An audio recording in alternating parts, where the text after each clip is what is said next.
国宝活起来！这里是大型文博探索节目《国家宝藏》，本节目由水井坊第一房独家冠名播出。我们是一个年轻的节目，我们到底有多年轻？上下5000年！谢谢各位。首先，我们要感谢4位艺术家的倾情演奏，感谢古琴大师李祥霆，笛子演奏家王四恒，琵琶演奏家赵聪，二胡演奏家果敢。他们的首次合奏就在国家宝藏特展揭晓的盛典上，非常荣幸，谢谢。9大博物馆27件国宝的前世今生故事都已经讲完了，感谢各位的聆听与关注。第1季国家宝藏已经走到了本季最后的时间节点，即揭晓国家宝藏特展的9件入选文物，它们由观众投票和特展评选委员会共同选出。此次特展的主展区，故宫博物院建亭广场上的中国多宝阁，9大馆区分展区虚位以待，翘首以盼。让我们跟随镜头一起去看看。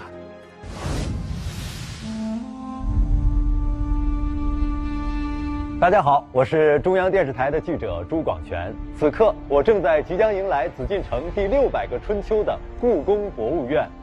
我是中央电视台驻上海的记者吴琼，江苏的记者杨光，湖南记者记者焦健，河南的记者田萌，陕西站的记者谭海梅，湖北的记者佘丽霞，浙江的记者李新曼，辽宁记者站记者杨雪。此刻，我正在包罗中国古代艺术万象的上海博物馆。第1座由国家投资兴建的大型综合博物馆——南京博物院，见证华夏文明多源头格局的历史艺术博物馆——湖南省博物馆。华夏之中上古文明开源之地的河南博物院，以周秦汉唐4朝文明定鼎天下的陕西历史博物馆，集荆楚文化大成的湖北省博物馆，传颂万年乐地长歌的浙江省博物馆，新中国的第1座博物馆辽宁省博物馆。我们将在全国9地与您共同见证2018国家宝藏特展的揭幕。最终入选特展的9件国宝将在全国9大博物馆的分展区同步展出。与此同时，在故宫博物院，在我身后的建亭广场，在这方古典与现代交相辉映的中国多宝阁之内，一场前所未有的视觉艺术盛宴即将盛大开启。究竟哪9件国家宝藏将最终入驻特展？谁又将在这里为自己的今生故事写下新的篇章？让我们共同期待。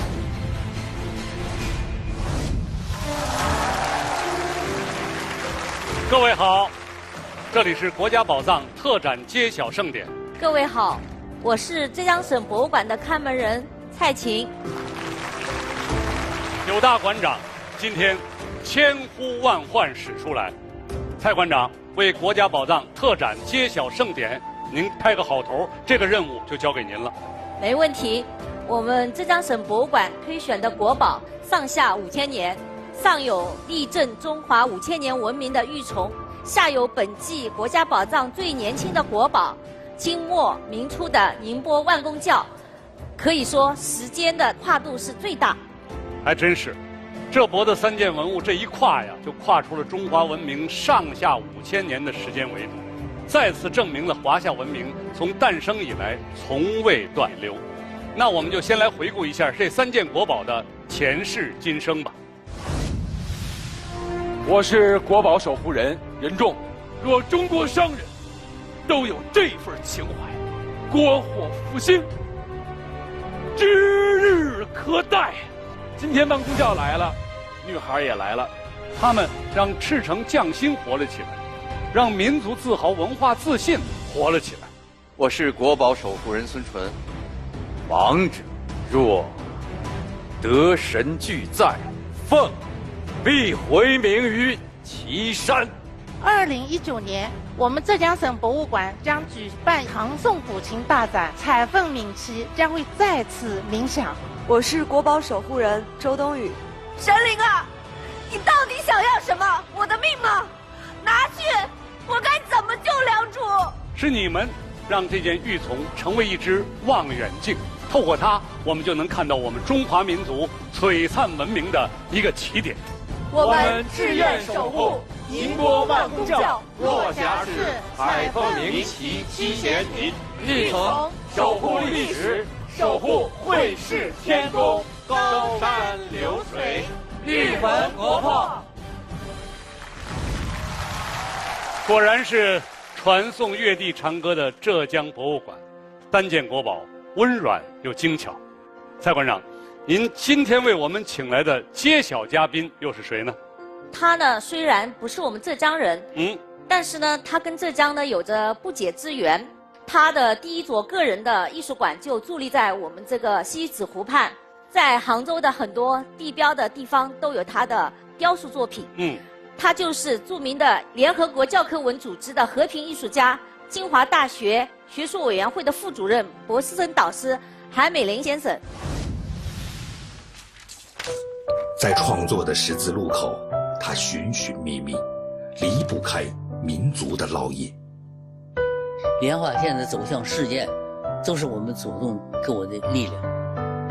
他赋予贺兰山岩画全新的生命活力，让属于这个民族的真善美得以延续。中国的传统符号给了他电光火石般的灵感，北京奥运会福娃诞生在他的笔下。我连夜吃了2次救心丸，洗了1次冷水澡，这5个娃出来了。没有对传统文化的感悟，就没有对未来的理想。国航航徽，他精心绘就。21座城市地标性的雕塑，他用心血浇筑。他被授予联合国教科文组织和平艺术家称号。他的艺术渴求着传统文化的滋养，不知疲倦。有请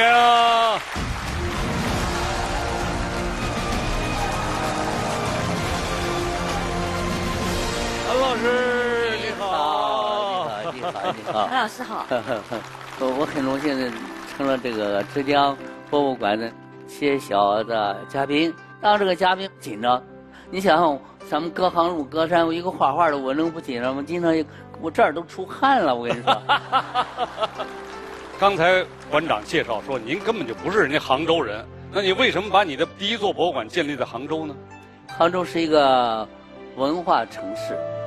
我虽然是山东人，我的妈妈是绍兴人。另外，我媳妇儿是杭州人，起码占一个杭州女婿吧？对，是吧？首先一个就选中了这个杭州，第二个馆给了北京，因为北京是首都，我的成长就在首都。所以因此呢，我认为应该放这2个馆。对，杭州和通州刚好是京杭大运河一南一北的2个点。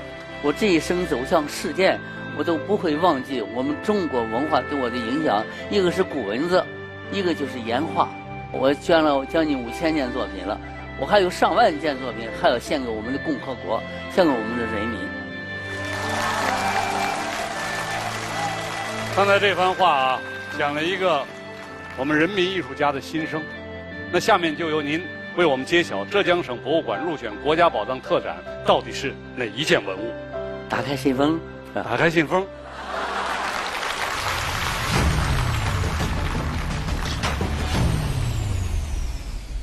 我是国家宝藏特展揭晓人韩美林。浙江省博物馆入选的国家宝藏特展的文物是玉琮。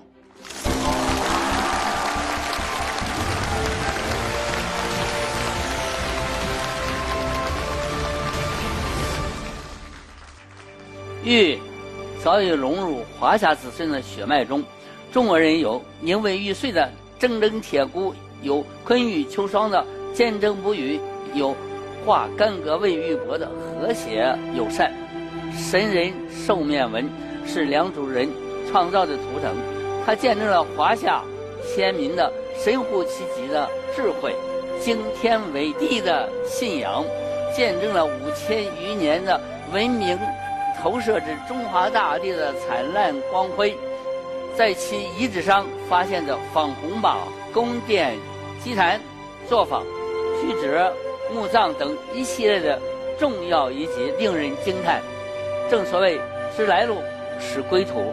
力证中华5000年文明圣地的良渚遗址申报世界文化遗产已经进入了冲刺阶段，衷心的祝愿良渚遗址申报成功。好，接下来我们有请蔡馆长韩美林先生为我们启动国家宝藏特展浙江省博物馆分展，有请。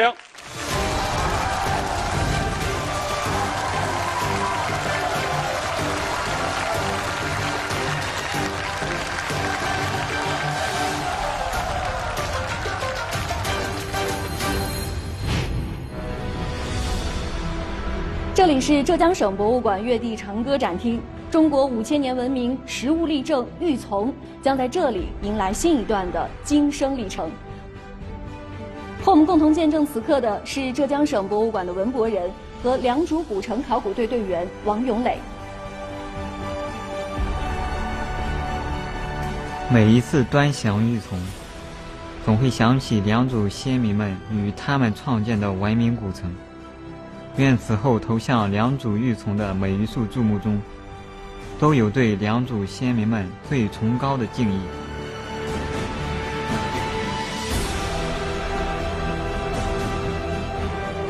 我们自愿守护玉琮，守护历史，守护玉环国魄。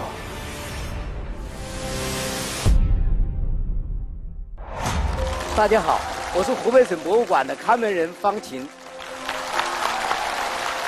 方馆长，您知道不知道，湖北省博物馆出了一对网红冤家，叫越王勾践剑和吴王夫差矛。这有网友是脑洞大开，说夜深人静的时候，这两件兵器就冲出了展柜，剑拔弩张，矛戈相向，两人打一晚上，天一亮又回去了。这个我向大家保证，绝对没有。其实这两件物的摆放位置并不是刻意为之，是历史的巧合。它的主人越王勾践和吴王夫差斗了一辈子，也互相承接了彼此。最后两件王者兵器都在楚墓中发现，而且相距不到2公里，这也就是历史的魅力吧。有意思啊！文物的价值不只是在器物的本身，更在于它们背后的历史内涵。来，让我们重温一下3件国宝的前世今生吧。我是国宝守护人段奕宏，月地长歌不散，我翘首以盼。就好像上天给我们安排了这一切一样，最好的年华去解读最佳时期的国宝，那我觉得太荣幸了。我是国宝守护人撒贝宁，这些律令背后的精神一定会延绵后续1000年。当年老师曾经说过一句话，他说这是一个多么热爱自己工作的官员，说死后他的墓葬里全是竹简。我是国宝守护人文刚，若这60多枚编钟齐奏，那定是磅礴的盛世乐章。在中国2400多年前能有这样的神器，真真切切地感受到了中国传统音乐给我们所带来的自信和骄傲。看到你们乙就放心了。我们志愿守护越王勾践剑，云梦睡虎地秦简，曾侯乙编钟，守护历史，守护律法初心，华夏正音，中国剑魂。接下来我们就进入揭晓环节。方馆长，您请的揭晓嘉宾是谁呢？我邀请的揭晓嘉宾是中国政法大学终身教授、中国政法大学法律史学研究院名誉院长张晋藩先生。法治史学是个大的学术海洋，哪一个问题都可以研究一辈子的。他是中国法治史研究的拓荒者，19年的筚路蓝缕，艰苦备尝，刻画下中国法治史的千年印记。500万字的煌煌巨著，字字珠玑，被誉为法治史界的世纪之作。治学60载，他著作等身，却从未停下过手中的笔。他说，一定要把中国法治史学的根留在中国。历史赋予我们的肩上的一个重担，不能让我们的子孙到国外去学习中国法治史。希望岁月别那么催促，时光的流逝缓一点，给我更多的时间来做未完成的工作。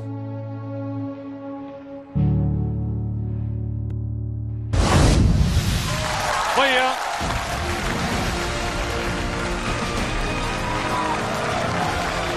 您好，张先生今年已经88岁了。张先生一出现，我们肯定能猜到湖北省博物馆特展的文物应该是什么了吧？张先生，您觉得我们对云梦请柬的解读怎么样？没让您失望吧？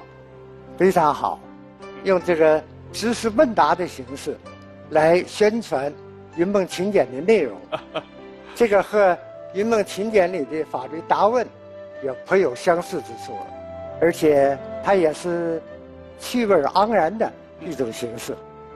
这个公元前400年左右的云梦请柬，它和西方法兰克福的法典都是早期封建性质的法典，但是中国比它早1000多年，不仅是时间长，而且云梦请柬里所载的秦律，它是已经形成了体系了，在当时说来相当之完备的，所以中华的法治文明是世界上最先进的法治文明。谢谢张先生，您又给我们上一课。接下来，我们请您为我们揭晓湖北省博物馆特展的文物。好的。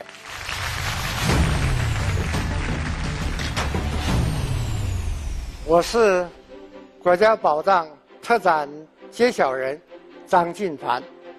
湖北省博物馆甄选的特展文物，它就是云梦睡虎地秦简。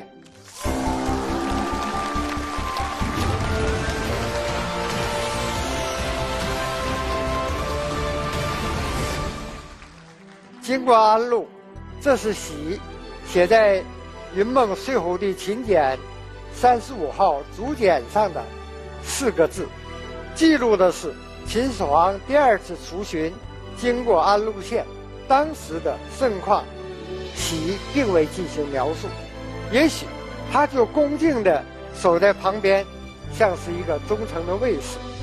云梦睡虎地秦简4万多个工整的秦隶汉字，从战国七雄到秦国一统的那个历史瞬间，就被一位普通的小官吏用最直观的方式保存下来了。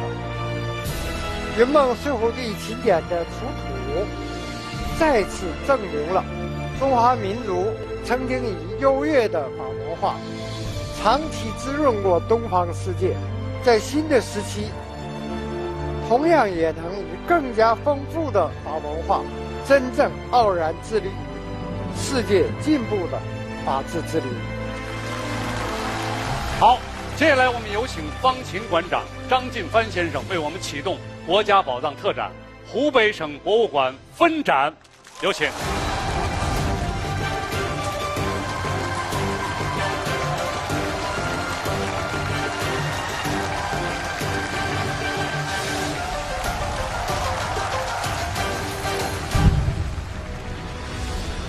这里是湖北省博物馆的凤舞9天展厅，入选国家宝藏特展的云梦睡虎地秦简今天在这里正式展出。见证此刻的正是湖北省博物馆的文博人和他的今生守护人陈振玉教授。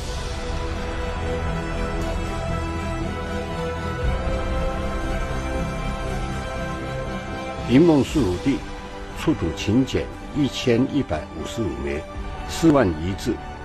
观众未必都能看懂，也未必都能理解，但只要走到这里，与秦简面对面，玺给我们留下的这份珍贵文化遗产，使秦国的历史活了起来，展示了中华民族文化的博大精深，使人感悟良多。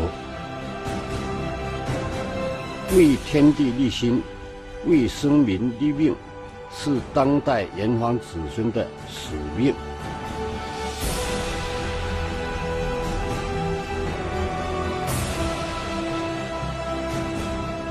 我们自愿守护银梦税务地勤俭，守护历史，守护律法初心。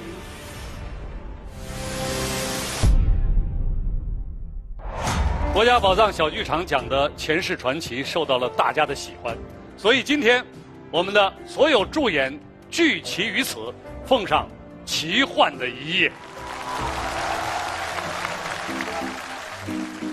这年是没法过了，开个家长会，脸都让你丢尽了。你怎么学的啊？这飞流直下3000尺啊！后面接的什么？不及汪伦送我情。那汪伦跳崖了？爸爸，那有历史资料能证明他没有跳吗？嘿，你还跟我讲历史是吧？行。哎。我还真小看你了，儿子。是吧？这也是我史上最高分。是，第一次见2位数。哎，48分，怎么考的？因为我最近发现历史很有意思啊。你说古人用那么大的冰煮肉吃，那筷子得多长啊？你说司马光砸缸的时候，怎么保证那石头就没有伤到里边的小朋友呢？还有，你知道王羲之为什么字写得那么好？为什么？都是因为他会练剑，他的剑术很厉害。你说他练没练过倚天剑？什么乱七八糟的！你给我好好复习，准备补考啊！咱爷儿俩能不能过个踏实年，全看你了。加油！哎。公元前221年，438年，579年，到底是数学题还是历史题呀？哦，这书上为什么没有我想要找的答案呢？让国宝活起来！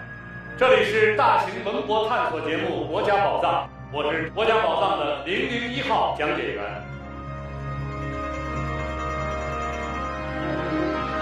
这是哪儿啊？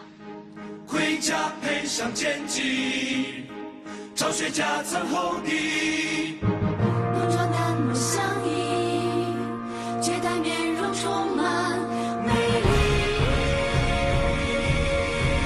你们是古代人？你们是兵马俑？这里是哪儿啊？张渊，你好。您是谁？我是闵方雷，方雷之王。那你怎么会说话？因为这里是国家宝藏，在这里，所有的文物都有了生命。你在课本上看到的那些历史人物，即使不同于朝代，却也都能在这里面见面。那我能见到王羲之吗？我能问问司马光吗？当然可以。不信，你去看看。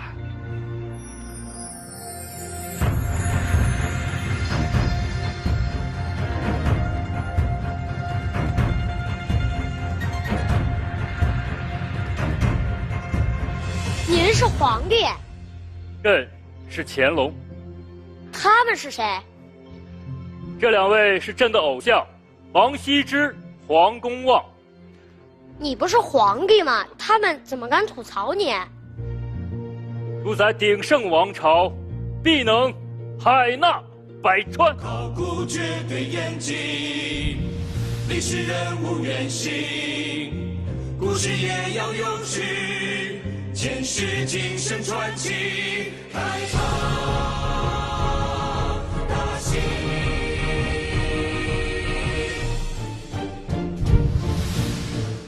你就是香月吧？你又是谁？我是越王勾践。哦，卧薪尝胆的勾践，我知道你。那个苦胆真的很苦吗？知我者谓我心忧，不知我者为我何求啊！你的宝剑呢？送人了。文言台词难记，举手投足作揖，今文化礼仪。这就是朕梦寐以求的千里江山。薪火相传的还是这中华文脉，影响千秋万代。回家才不枉我们兄弟苦等3000年。差什么？都不能差了手也。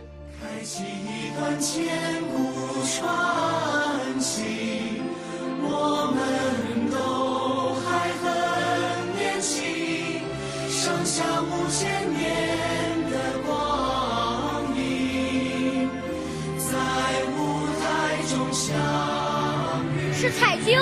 政和3年闰4月8日次，其命年18岁，其在化学为生徒。那王希孟真的只有18岁吗？是啊。那他真的进化里了吗？哎呀，这个问题你难住本相了。时光旅行，我们和历史靠近，上下5000年的风雨，讲一个中国故事给你听。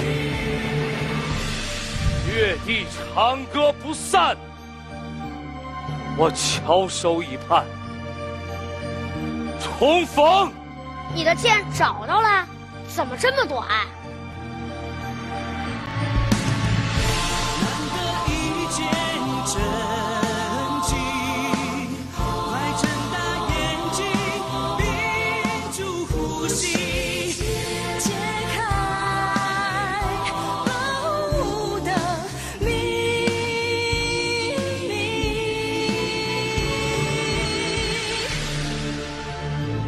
肌肤已坏，而香囊犹在。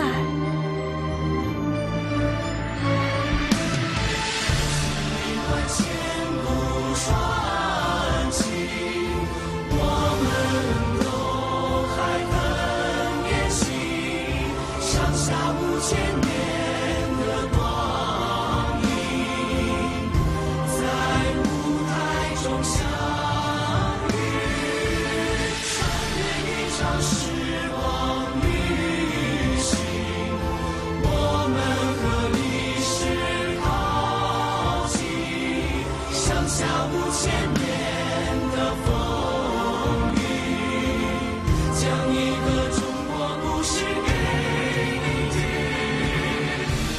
三皇五帝时，尧舜禹相传，夏商与西周，东周分2段，春秋和战国一统秦2汉。小故事大历史，国家宝藏真的让历史活了起来。一段千古传奇，开启一段千古传奇。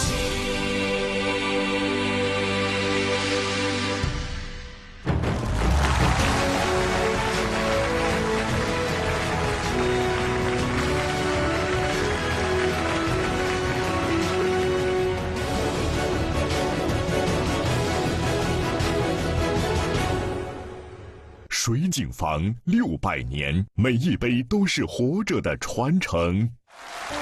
这里是国家宝藏特展揭晓盛典，本节目由水井坊第一房独家冠名播出。大家好，我是陕西历史博物馆看门人强越。国家宝藏自开播以来，开展了我写国宝广告语的活动。我不知道强越馆长你是否看到了写咱们陕西历史博物馆文物的广告语？肯定看到了，我感觉啊，真是高手在民间啊，是吧？杜甫符是这样说的：分则天下太平，合则风起云涌。是。杜虎符还是分开为好，因为分开了，它就天下太平；两个一合，它就是调兵啊，对不对？怪不得您刚才说高手在民间呢。国家宝藏可为这些高手备了一份有意义的大礼呀！来。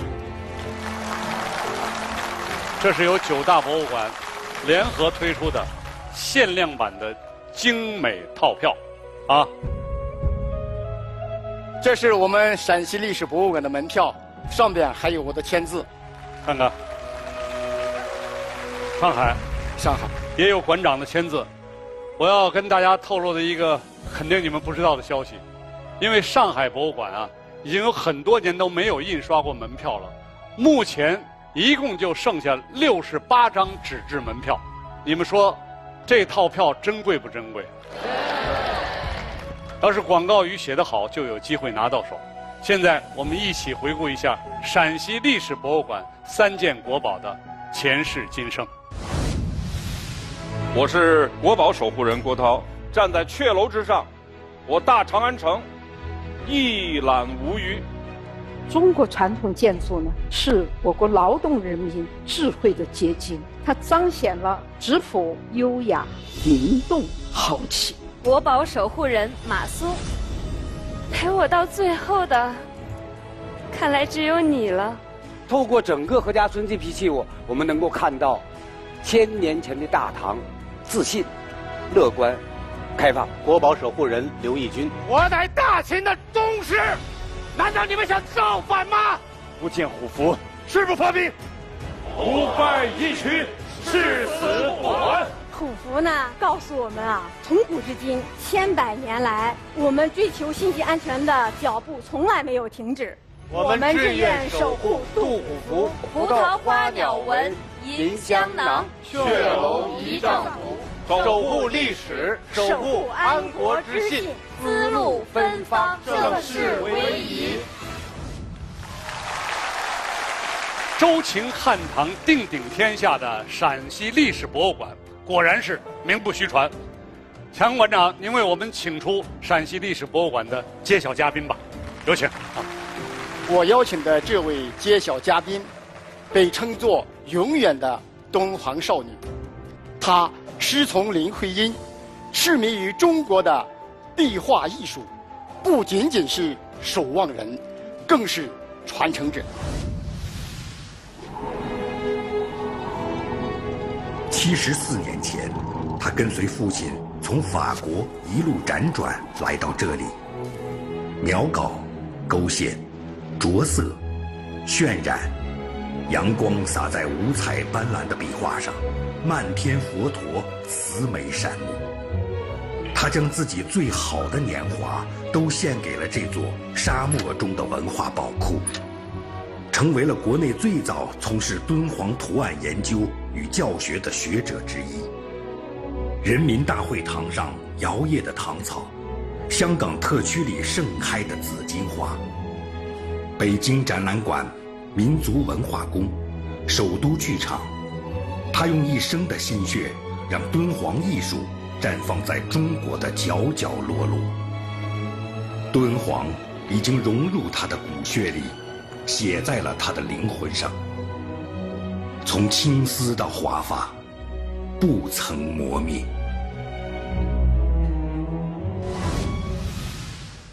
有请清华大学美术学院教授、原中央工艺美术学院院长常沙那先生。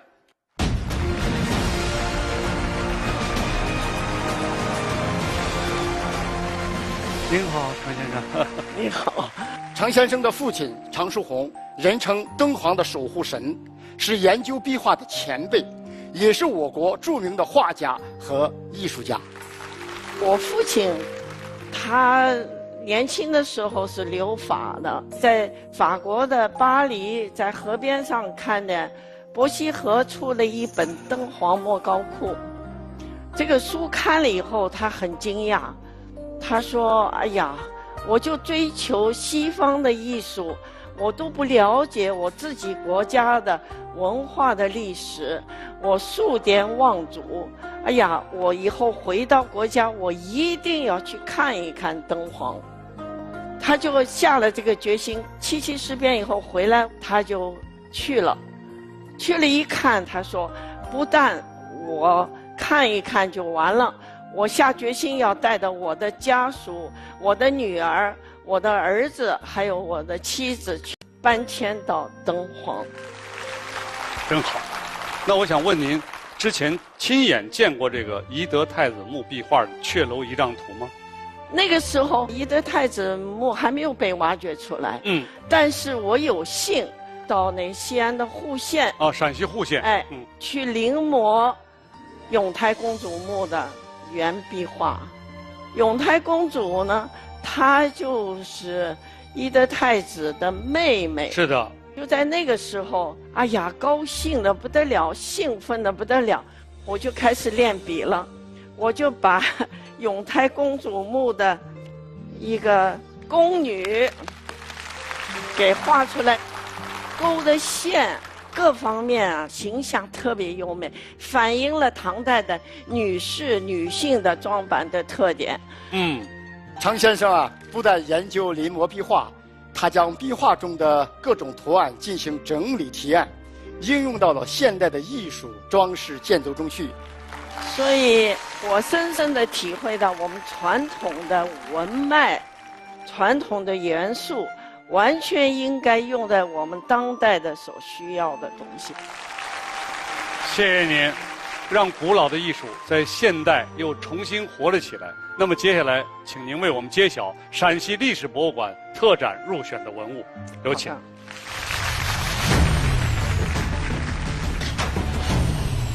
我是长沙那陕西历史博物馆入选国家宝藏特展的文物，它就是懿德太子墓的壁画阙楼仪仗图。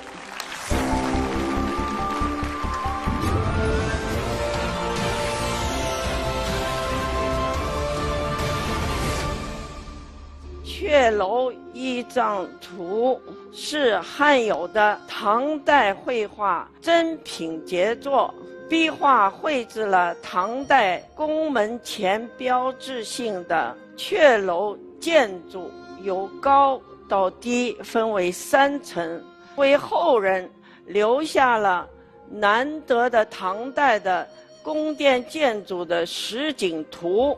广采众长、包容万象的唐文化，恰如今日的中华民族蕴藉历史之气韵，再现盛世的风范。接下来，我们有请强越馆长常沙那先生为我们启动国家宝藏特展陕西历史博物馆分展，有请。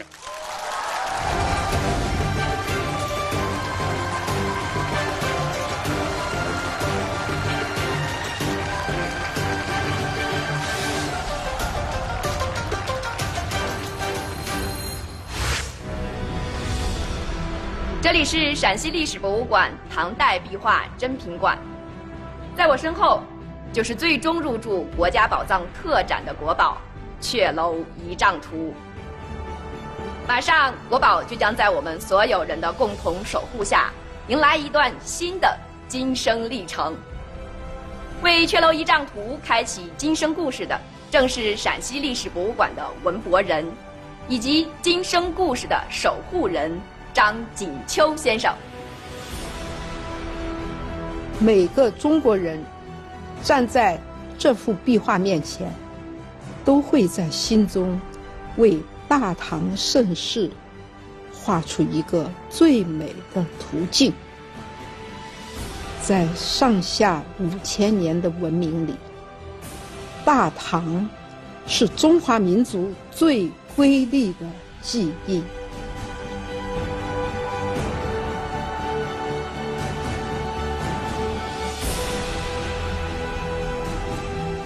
我们志愿守护懿德太子墓壁画阙楼仪仗图，守护历史，守护盛世威仪。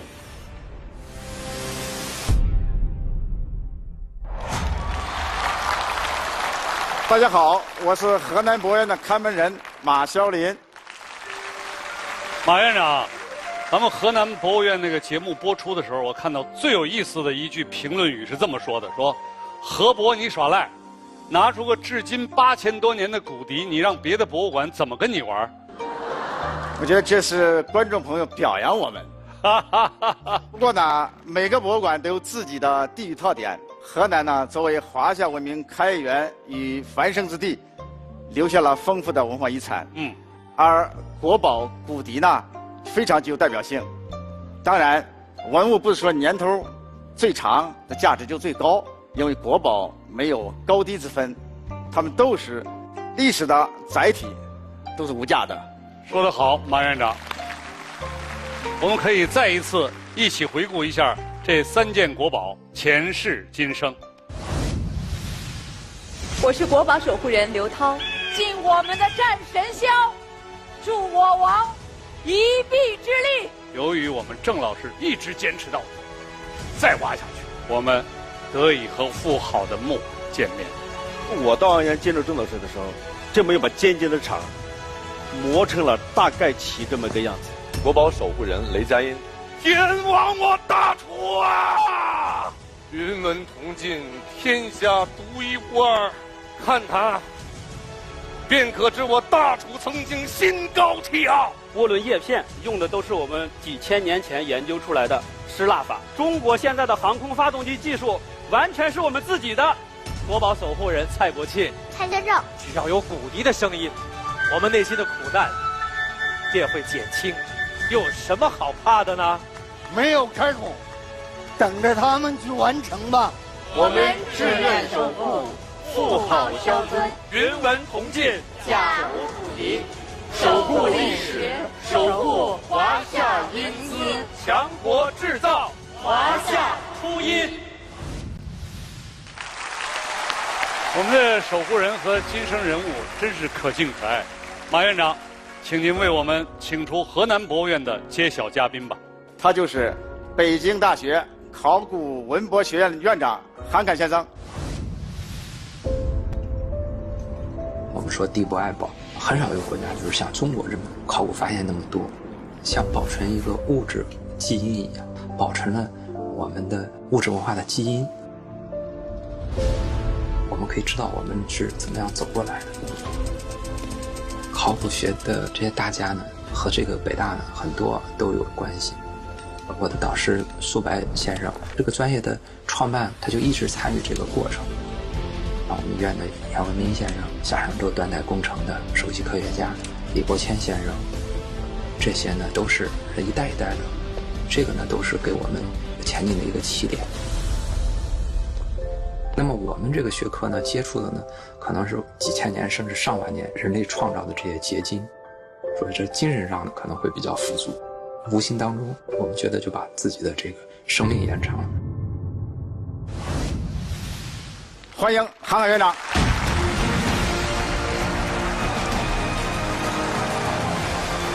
欢迎韩院长，欢迎。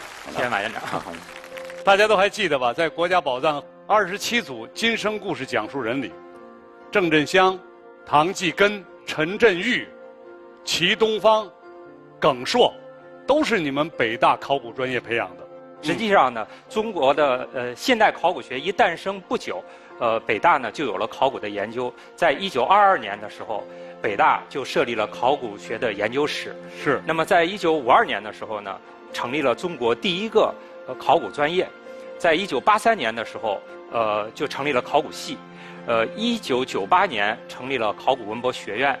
那么现在呢，我们有考古专业、古代建筑专业、文物保护专业，同时呢还有博物馆专业。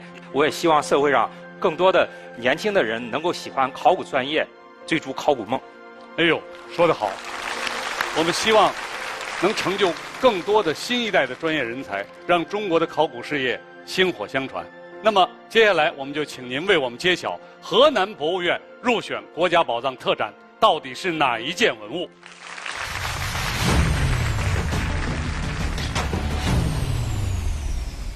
我是韩侃，河南博物院入选国家宝藏特展的文物，它就是云纹铜镜。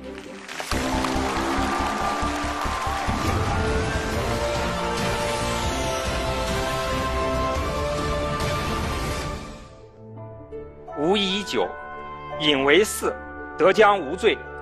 周朝将商朝纵酒亡国的教训引以为戒，早在《尚书九诰》中便记载了周文王对子孙和官员们的告诫：不要经常饮酒，只有祭祀才能饮酒。饮酒要以德自持，不要过度。云文同进的一个进字，仿佛先人的劝慰，言犹在耳，掷地有声。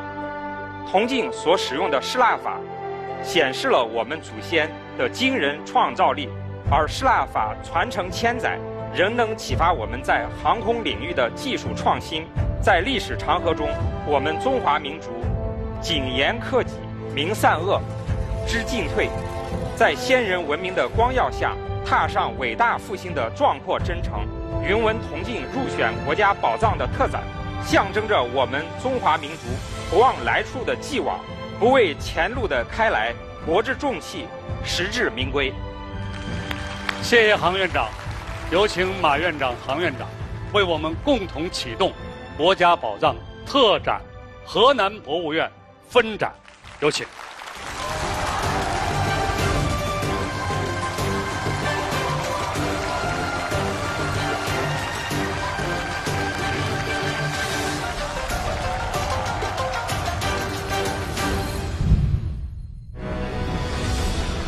这里是河南博物院的大象中原展厅，入选国家宝藏特展的云文同进即将在此迎来新一段晋升历程。和我们共同见证此刻的是河南博物院的文博人，还有云文同进的修复者之一王琛老师。我们干文物修复，全部都是次要的，首先人品要过关。我们天天跟文物打交道，如果人品不过关，或者没有责任心，东西在你手里不见了，熏坏了一丝一毫，那可都是大事。所以干我们这一行的一定要耐得住寂寞。我们自愿守护云文同进，守护历史，守护强国制造。打开京东扫一扫，水景房等你带回家。我们第一季国家宝藏邀请了27组国宝守护人，演绎前世传奇，讲述今生故事。很多观众觉得新鲜，说这些国宝守护人自己又有什么样的新鲜体会呢？今天我们又请了其中2位代表，我们来欢迎国宝守护人代表，掌声欢迎。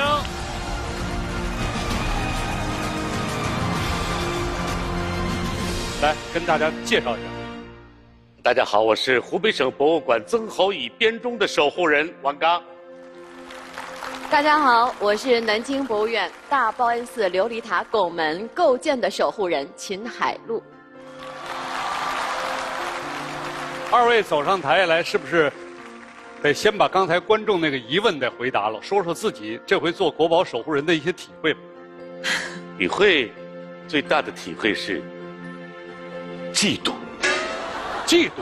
凭什么我就是这么一件国宝的守护人，而有的人居然从始至终被称作什么001号解说员啊？9大博物馆呐，每个博物馆3件啊，3、9、27件啊，都让他给解说了。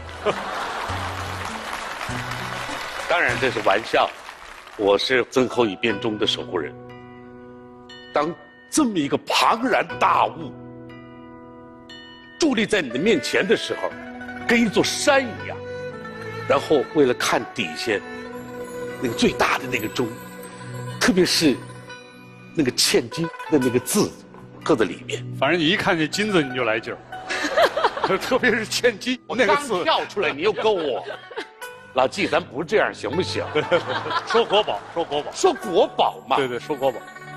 果然是金的，你看又来了吧？这个那是开玩笑啊！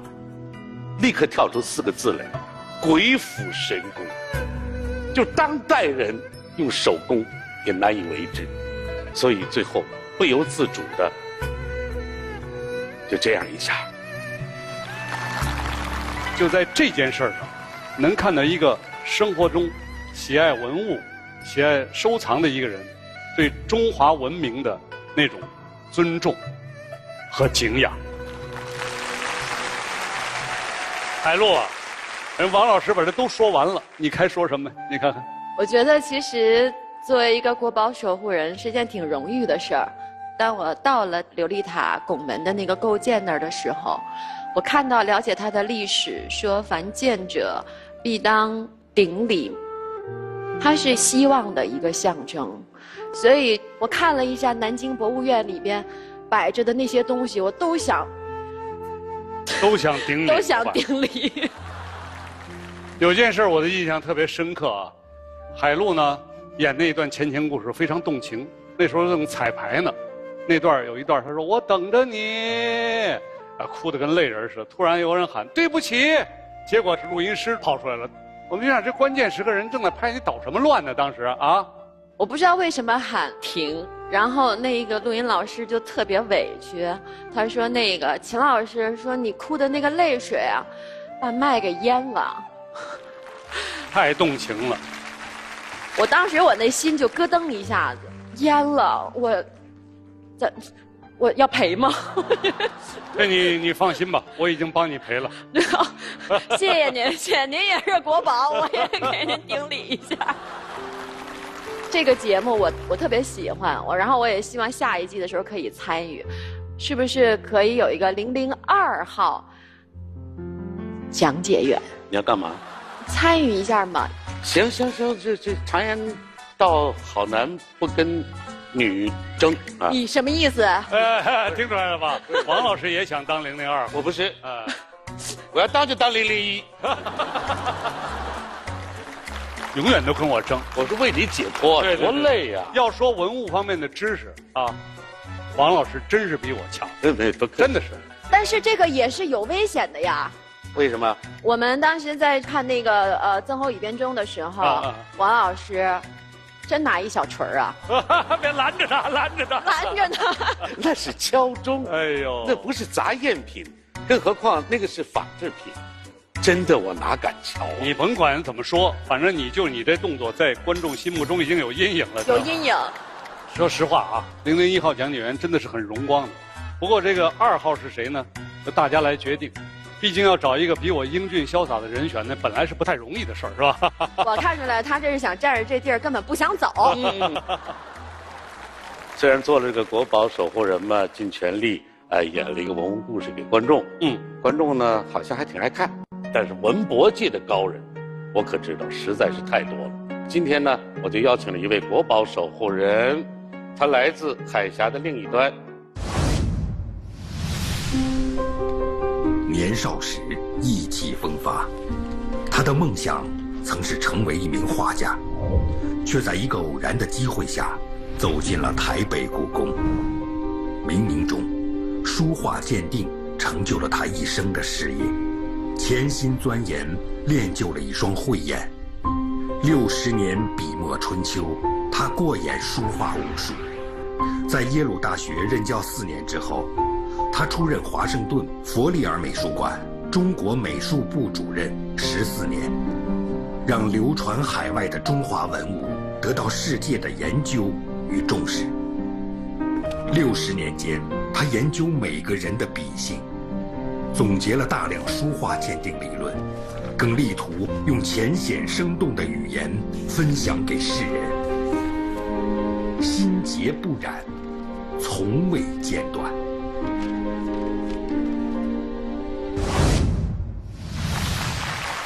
我们就有请台北故宫指导委员会及藏品审查委员会委员傅申先生和夫人陆荣枝女士，有请。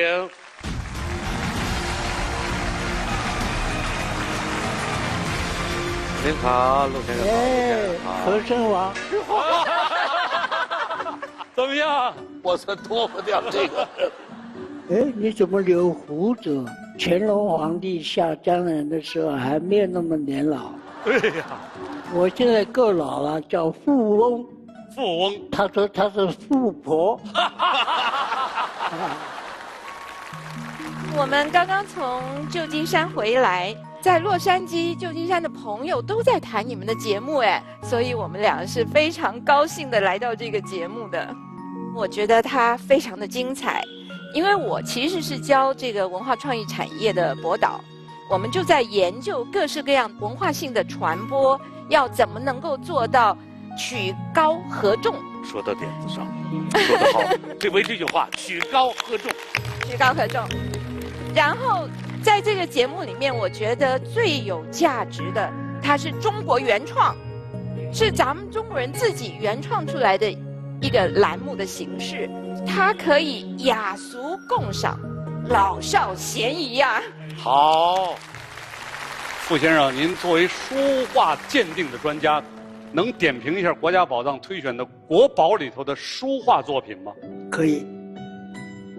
我1977年在北京故宫看到这个千里江山，惊为天人呐、因为它的颜色保持得这么鲜亮，而且线条、色彩用得恰恰好处。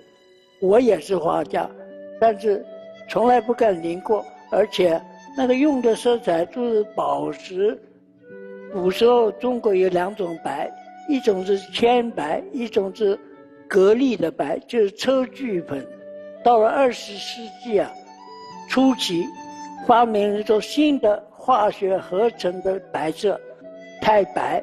这种白永不变色，而且覆盖力很强。我在华盛顿弗里尔美术馆做事嘛，不是其中有一张宋朝李公麟的作品。我说这张画是假的，我从笔法上、从书法上就可以鉴定是张大千画的啊。但是还没有科学的方法。最后发现他那个白粉掉下来，白粉我去送到化验室一化，是太白。太白是中国古代所没有的，所以我可以100%的证明这一张所谓宋朝的画是张大千画的。可是王希孟的这个白粉是车聚粉做的，是古代的白粉，而且这张画是王希孟唯一的存世的作品，所以这一件是非常好的。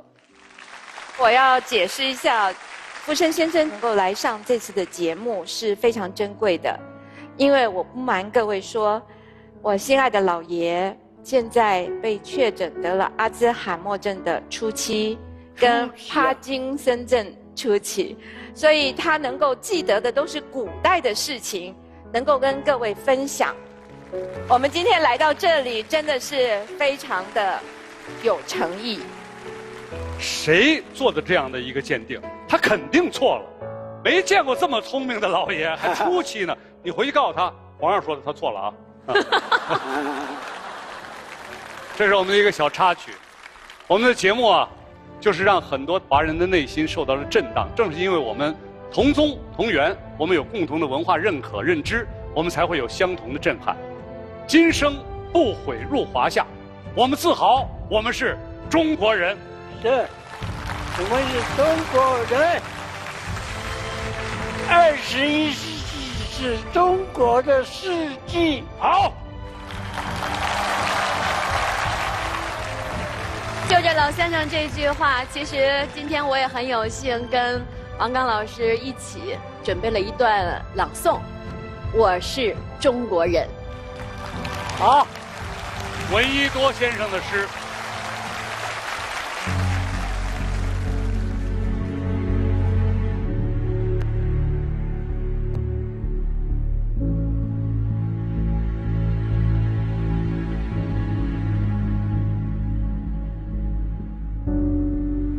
我是中国人。我是中国人。我的种族是一条大河，我们留下了昆仑山坡，我们流过了亚洲大陆，我们流出了优美的风俗。伟大的民族，伟大的民族。五月一般的庄严正肃，广袤的太平洋的度量，春云的柔和，秋风的豪放，我们的历史可以歌唱。它是瑶石，老人敲着木壤，敲出来的太平的音乐。我们的历史是一首民歌。我是中国人，我是中国人，我的心里有尧舜的心，我的血是荆轲聂政的血，我是神农皇帝的一念，我的智慧来自真理起，它是河马献来的馈礼。我这歌声中的节奏，原是九胞凤凰的传授。我心头充满戈壁的沉默，脸上有黄河波涛的颜色。泰山的石流滴成我的忍耐，峥嵘的间隔撑出我的胸怀。我没有睡觉，我没有睡觉，我心中的灵火还在燃烧，我的火焰它越烧越燃，我为我的祖国烧得发颤。我的记忆还是一根麻绳，绳上束满了无数的桔梗，一个结字是一桩史事，我便是5000年的历史。我是过去5000年的历史，我是将来5000年的历史。我要修葺这历史的舞台，预备排演历史的将来。我们将来的历史是首歌，还歌着海燕和亲的音乐。我们将来的历史是杯酒，又在金雷里给皇天献寿。我们将来的历史是滴泪，我的泪洗尽人类的悲哀。我们将来的历史是声笑，我的笑宇宙的烦恼。伟大的民族，伟大的民族，我是东方文化的鼻祖。我的生命是世界的生命。我是中国人，我是中国人，我是中国人。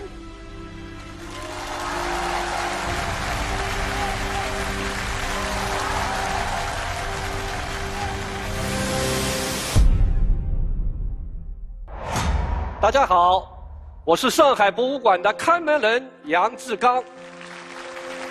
杨馆长好，刚才我们听到了《我是中国人》的这首诗朗诵，真的是非常提气。生活中有很多的场景，其实都能激发你身为中国人的自豪感。正是的，在上海博物馆，还有一个相当特殊的地方，是极能体现出我是中国人和作为中华灿烂文化传承人的荣耀的。杨馆长说的这个地方我知道，它是一面非常非常特殊的墙。之所以特殊，是因为这面墙上镌刻着很多的人名。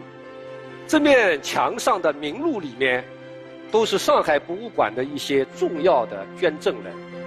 1952年我们开馆的时候，馆藏文物只有区区的9000余件，但今日呢，我们已经有了101万余件的馆藏文物，这其中相当一部分都是收藏家们的无私馈赠。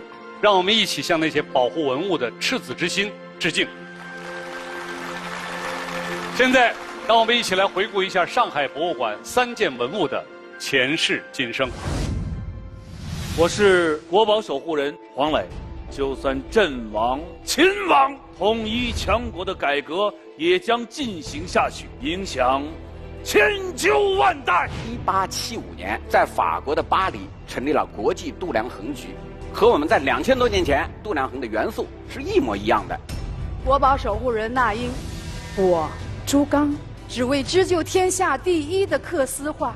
光这一个太湖石里面包含的颜色就有25个。缂丝是目前为止唯一一种没有办法用机械化操作完成的手工技术。国宝守护人易烊千玺，纵使朝代更迭，疆土变迁，我华夏定会以礼享誉天下。我奶奶说，我为他们找到了一个好人家了。老祖宗留下来的东西也是国家的，我们应该还给国家，大家都可以看，值。我们志愿守护商鞅方生大克鼎、朱克柔缂丝莲塘乳鸦图，守护历史，守护强国之气，华夏真理锦绣中华。回顾完精彩的片段之后，杨馆长，您应该为我们请出今天的揭晓嘉宾了。我今天邀请的这位揭晓嘉宾，跟我一样，也是一位博物馆的馆长。图书馆和博物馆，他们实际是哥俩，他们都共同承担着一个任务，就是把人类的文明传承下来，服务当代的社会。我们的典籍是我们古人的思想、智慧、价值观念、制度、知识体系。2014年专门建立了你们看到的这个典籍博物馆，我们四库全书、我们的永乐大典都拿出来，让人民群众感受到我们的文化的厚重、文化的魅力。融古铸今，用我们当下激活这些典籍独特的魅力。我们也非常有细心，有决心，那么把古籍保护这个千秋万代的事业，把它做好。那我们有请中国国家图书馆以及国家典籍博物馆的双料馆长韩永进先生。大家好，韩馆长好。据我们所知，国家典籍博物馆就在中国国家图书馆里面，为什么要在图书馆里面再建一个博物馆呢？典籍博物馆呢，实际是依托于中国国家图书馆，我们有3700万件册。那么最早的我们的典籍是从南宋以来皇家藏书，一直到我们当代，包括名家手稿，我们存藏着全世界唯一一张司马光写《资治通鉴》的手稿，465个字。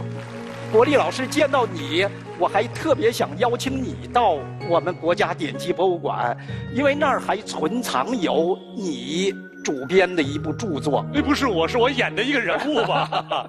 对，文津阁的四库全书，它最大的特点，它是保持着原函原价，一共是128架6144函。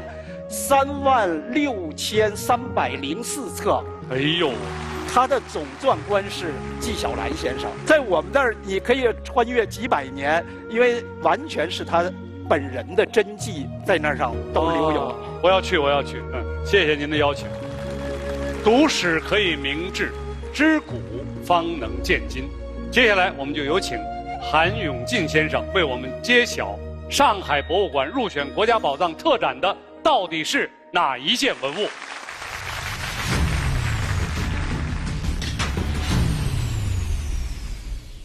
上海博物馆入选国家宝藏特展的文物，它就是大克鼎。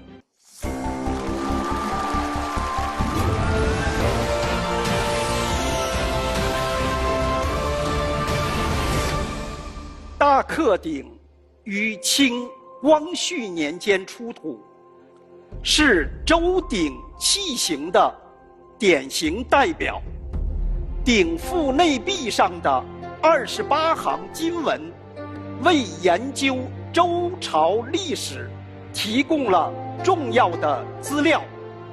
历经战乱动荡，大克鼎被其收藏者妥善保管，终被上海博物馆珍藏至今。大克鼎是华夏民族当之无愧的海内瑰宝。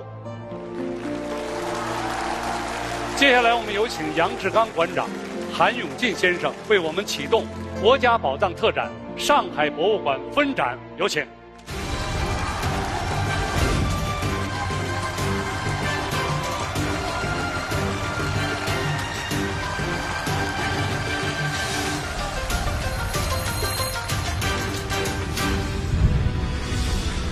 这里是上海博物馆中国古代青铜馆，入选国家宝藏特展的海内三宝之一大克鼎，即将在此迎来新一段今生历程。与我们共同见证此刻的是大克鼎的今生守护人潘玉义先生。我的奶奶为大克鼎找到了好人家，希望大家多来博物馆看看大克鼎。有人说，我的奶奶保护了大克鼎，有功于中华民族。其实，她只是尽了一个中国人的本分。我们志愿守护大克鼎，守护历史，守护华夏正理。大家好，我是辽宁省博物馆的看门人马宝杰。咱们辽博这3件作品中，您推荐了2件书画作品，是因为您就是研究书画的吗？所以有点偏心。这个偏心啊，真的不敢有。2件书画的产生，是我们馆内充分发扬民主的结果。哦，当然也正合我意。我们很多朋友可能还不知道，书画是辽博最具特色的馆藏。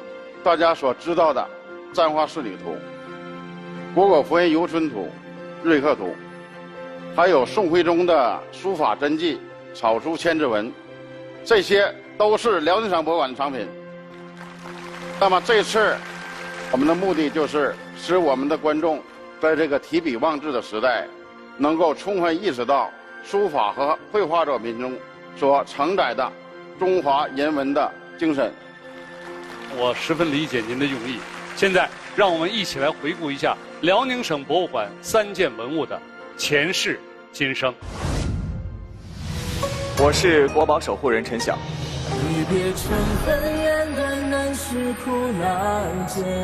人生有8苦，最苦的便是这求不得，放不下。这真是一个取之不尽、用之不竭的宝藏，它可以滋养我整个的创作生涯。国宝守护人关晓彤，决胜关键就在这小小的马镫。So the craftsmanship and the innovation that's gone into creating these instruments. 国宝守护人宁静，能延绵不息、薪火相传的，还是这中华文脉啊！书法和我们的黑头发、黄皮肤一样啊，它都是我们文化基因的一部分。我坚信着，我们对书法艺术的热爱呀，会一代一代的传承下去。我们志愿守护宋人模顾恺之洛神赋图，同刘金、木信、马镫万岁通天阙，守护历史，守护妙笔丹青，丝路传奇，笔墨乾坤。好了，马馆长，咱们辽宁省博物馆今天请了哪个领域的专家做您的揭晓嘉宾呢？今天请的这位是美术殿堂的看门人，他在当今中国美术界的地位举足轻重。他的出现让中国的现当代艺术从此能够与西方的主流艺术平等对话。从国家最高美术殿堂的看门人到顶级美术学府的掌门人，他铸就了中国美术馆的黄金时代，续写着100年中央美院新的辉煌，让美走进了每一个人的心里。圣保罗双年展、上海双年展、威尼斯双年展、中法文化年，因为它，国际的艺术大展上从此有了一张张中国面孔。美，从来就是每个人的精神需求。听到许多朋友说，我想提高艺术修养，要到哪里去？我想博物馆、美术馆，就是我们社会审美的终身课堂。有请中国美协副主席、中央美术学院院长范迪安先生，有请。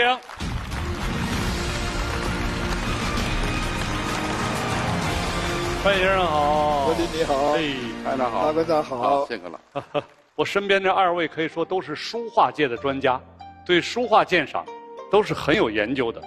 那么说到博物馆中的那些古代的书画艺术，范院长您有什么见解？在马馆长执掌的辽博，这次拿出了顾恺之的《洛神赋图》和王羲之家族的《万岁通天帖》，这一图一帖，很好的展现了书画同源，无论是绘画还是书法，都是中国独有的线条的艺术，而这一点可以说，在整个世界的绘画体系里面，那是中国的贡献。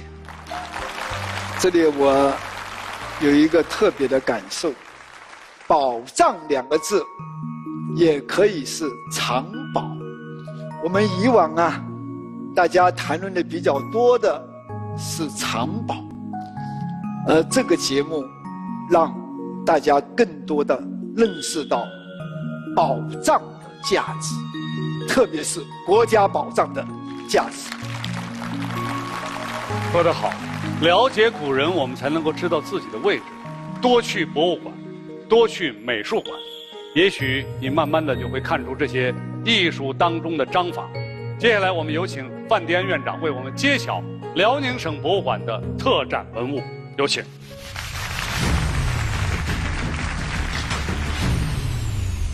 我是国家宝藏的特展揭晓人范迪安。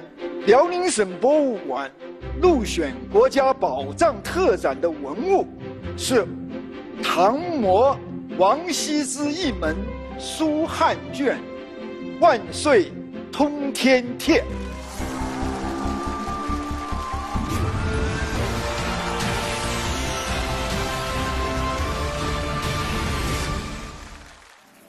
落石刺心，已出宝图。笔法之神，斐灵一魔。这首岳飞之孙岳珂的诗，描述了万岁通天帖当年震动朝野的盛况。盛唐时代是中华文明和中国文化的鼎盛时期。王羲之被誉为书圣，他的书法成为楷模和经典。文化盛世更表现为艺术的创造和文化的创新，在书坛上涌现出欧阳询、虞世南、颜真卿、柳公权等新的高峰。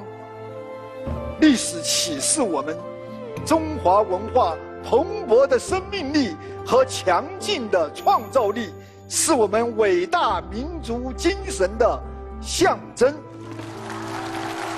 有请马宝杰馆长、范迪安院长为我们启动国家宝藏特展辽宁省博物馆分展，有请。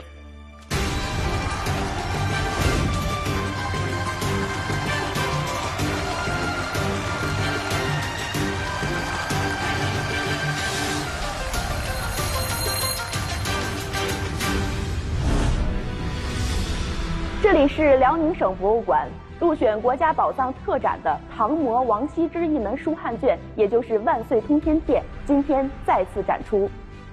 与我们一起见证此刻的，就是他的今生守护人董宝后和他的辽博同事们。世界上拥有书法艺术的民族屈指可数，其中唯有中国书法历史最悠久，传播最广泛，同民族文化关系最密切。可以说，书法就是中国人的符号。作为一辈子都和书法艺术打交道的人，我希望有越来越多的年轻人能走进博物馆，看《万岁通天帖》这样的国宝，也希望有越来越多的年轻人研习古老汉字的一笔一画。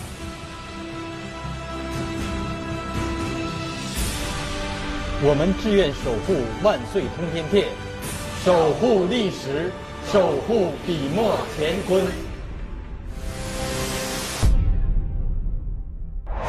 万岁通天帖再现了唐朝的繁盛。接下来，我们用这首《将进酒》来致敬大唐盛世。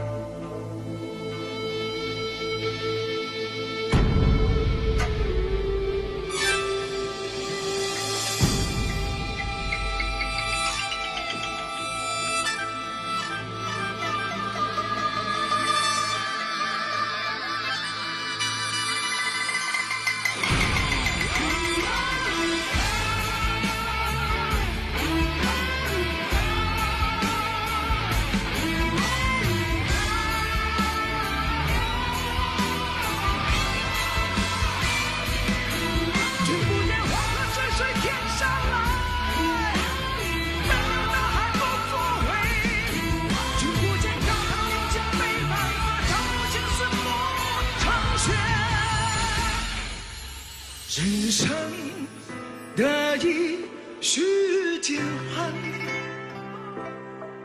莫使金樽空对月。天生我材必有用，千金散尽还复来。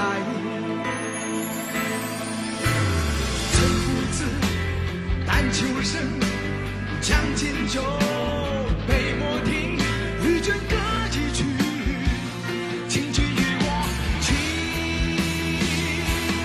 儿听，一起来。花前进酒，呼儿将出黄梅酒，与儿同销万古愁，万古愁。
水井坊600年，每一杯都是活着的传承。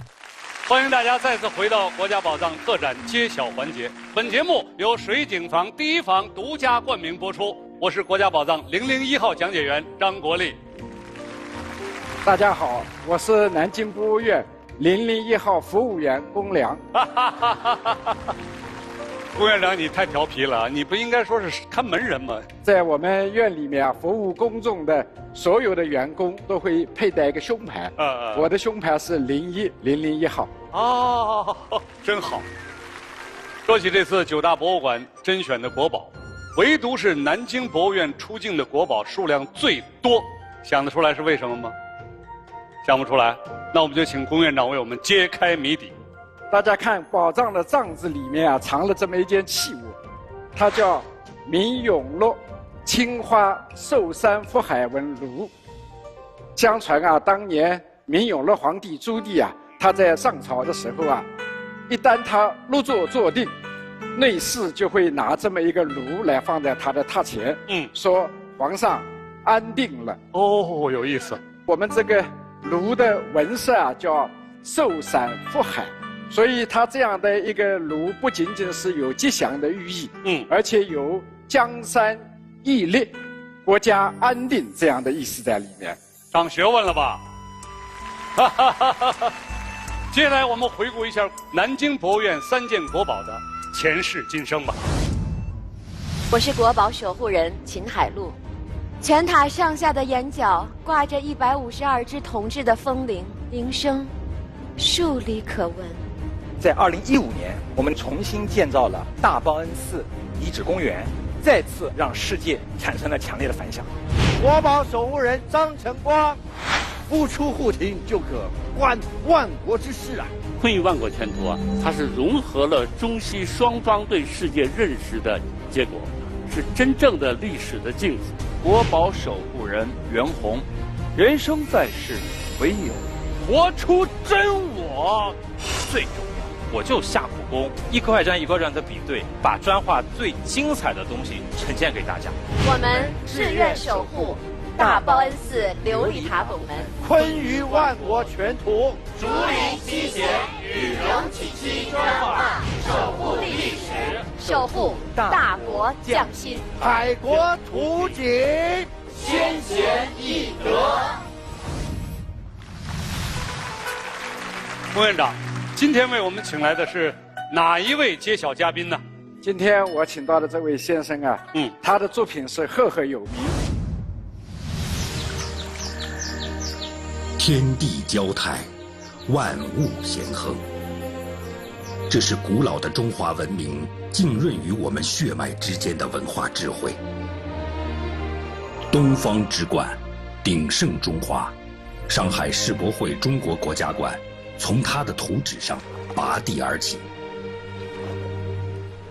一针针的中国红，氤氲着东方之美，成为了中国又一个面向世界的文化名片，让世界聚焦于此。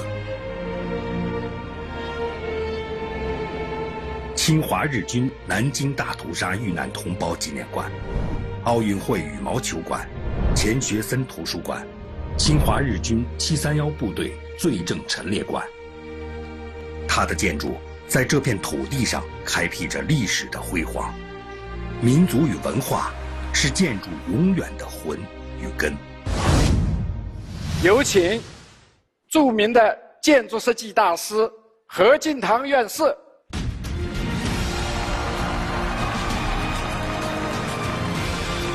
何院士好。你好。何老师，您今年高寿？差4个月就80岁了。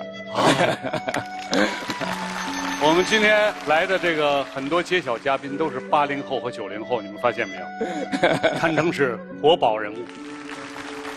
我记得世博会那个中国馆所表达的内涵是叫“东方之冠，鼎盛中华，天下粮仓，富庶百姓”，是吧？对。其实我设计的建筑也都肩负着很多使命。因为我们的文化实在是太深奥了，是，所以我们必须从总体的意象上来提炼。比如说，中国馆整体布局，这隐喻着天地交泰，万物祥和。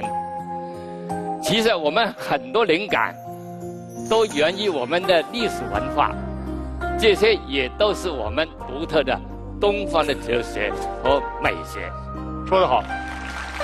其实从何先生的作品中，我们能看出来，最重要的一点就是，中国在拿什么与世界进行对话。对。其实，中国从古代开始啊，就不断地向世界展示自己，比如大报恩寺琉璃塔，比如昆玉万国全图，这正是那个时候中国和世界的对话。是没错。其实，无论是中国的记忆、中国的科学还是中国的历史文化，它们都是我们和世界的对话的内容。接下来，我们就有请何敬堂先生为我们揭晓南京博物院入选国家宝藏特展的到底是哪一件文物？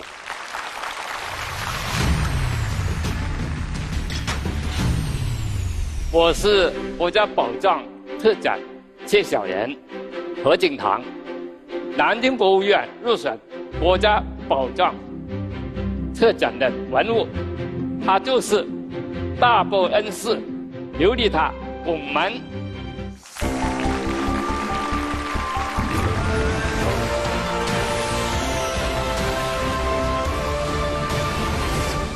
明初期永乐10年之后，凡是经过长江水面的船只，就途经南京时，都会看到一番盛景，一座9层8面璀璨完美的琉璃塔，以金银青中高耸，152个风铃随风作响。当年来到南京的外国商人与传教士，就看到这座宝塔时，都惊呼其为奇观。历经数百年风雨的大报恩寺琉璃塔毁于战火，使得后人无缘得见时以金陵奇景。1958年出土的琉璃塔构件，精美的琉璃砖面与栩栩如生的图样，令我们得以一窥是以明朝鼎盛时所展现的繁荣。大报恩寺琉璃塔构件是我们文明通往未来的基石，跪靠这些历史繁荣与成就，华夏民族将会创造出新的世界奇观。有请龚良院长、何敬堂先生为我们启动国家宝藏特展南京博物院分展，有请。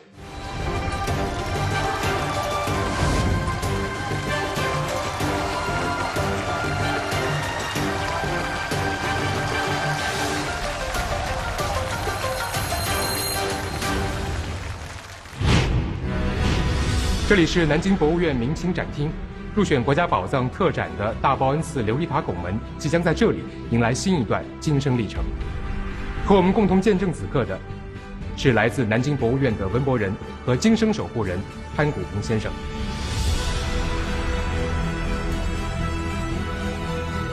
大报恩寺琉璃塔曾经承载着大明王朝和南京城的无上荣光，今天它通过南京州跨越“一带一路”，成为中英两国人民的友谊之桥。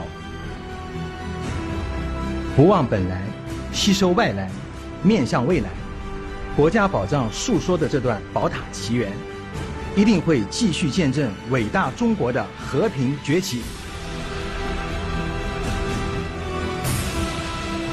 我们志愿守护大报恩寺琉璃塔拱门，守护历史，守护大国将倾。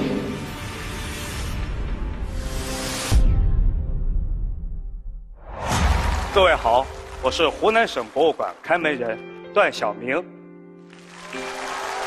段馆长，我听说在我们国家宝藏播出后，咱们湖南省博物馆就推出了新馆首个大型特展。我们联合北京、上海等10几个省市自治区30家文博机构联合打造的东方既白春秋战国文物大联展，其中展出的文物有240余件套。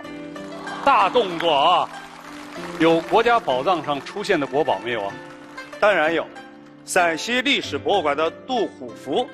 本次展览持续到今年3月底，欢迎大家来湖南省博物馆参观，谢谢。国家宝藏仅仅讲述了27件国宝，而中华大地上下5000年，历史文物是灿若珠贝。现在，咱们还是先一起回顾湖南省博物馆3件国宝的前世今生吧。我是国宝守护人何炅。长沙窑，大唐造，大唐造，长沙窑。这个长沙窑呢，它也是第一次世界字词史上把中国的绘画艺术来装饰瓷器，这也是一个了不得的世界第一。国宝守护人雷佳。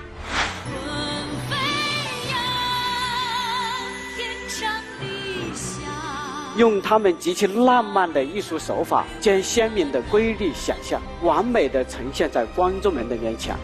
国宝守护人黄渤、王佳，回家才不枉我们兄弟苦等3000年。近年来，已经陆续有一大批的海外流失的文物回到了中国人自己的家里，让我们看到了国力日渐强盛下的大国底气。我们志愿守护长沙窑青釉褐彩诗文之壶，新追慕梯形帛画，闵方雷守护历史，守护中国制造，瑰丽梦想，上古血脉。湖南馆的国宝真的是非常的绚烂瑰丽。段馆长，你为我们请出湖南省博物馆的揭晓嘉宾吧。我今天邀请的这位揭晓嘉宾是一位德高望重的著名话剧表演艺术家，今年可有91岁的高龄哦。这一方舞台是他守了一辈子的地方，从《封神榜》中仙风道骨的姜子牙，到茶馆中风神俊朗的秦二爷，从家中虚伪道学的冯乐山，到甲子园中饱含家园之情的黄仿悟。73年，他演绎了无数人的人生。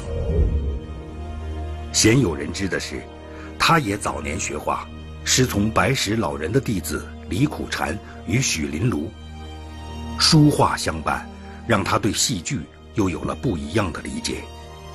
2015年，耄耋之年的他主演舞台剧《冬之旅》，2个半小时的演出，单段超过6分钟独白，首轮26场，从未缺席。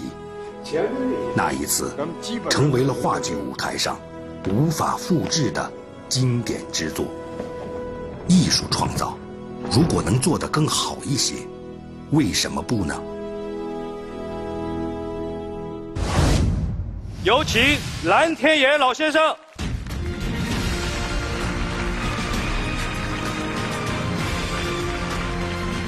大家好，我是蓝天野，很高兴，也很骄傲能够站在这里，担任国家宝藏特展的揭晓人。蓝老是一位表演艺术家，但此次我们之所以邀请蓝老，更源于他另外一个身份——画家。是，不，这个画画我纯粹就是业余的，因为我原来呢进了当时叫国立北平艺专，也是后来中央美术学院的前身，但是后来我没有学完，也没有毕业，就改行演戏了。但是我现在发现啊，我最应该去的地方是博物馆。这话怎么讲呢？这就是一种缘分啊。比如现在啊，我就有这样一种机会，能够近距离的欣赏、观赏我要揭示的这件国宝。不过蓝老，您所揭示的这件国宝，更令人激动的是，他从海外回归的故事。听到这个故事的时候啊，心里边非常非常的激动。我是1927年出生的，我曾经经历过国破家亡，备受侵略和蚕食，但是呢，1949年我就在天安门广场参加了开国大典。新中国来之不易啊，可能我们现在的孩子们无法体会，但是只要你们能够感到幸福，我们就知足了，这件文物也就知足了。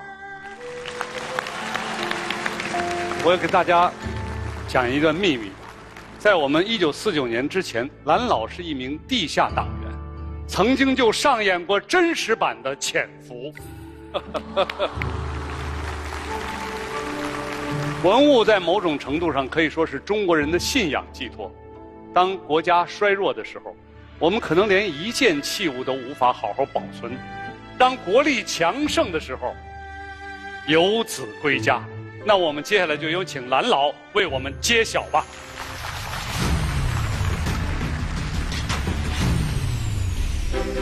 我是国家宝藏特展揭晓人蓝天野，很荣幸能够成为这个年轻的、只有5000岁的节目的嘉宾。湖南省博物馆入选国家宝藏特展的文物就是闵方雷。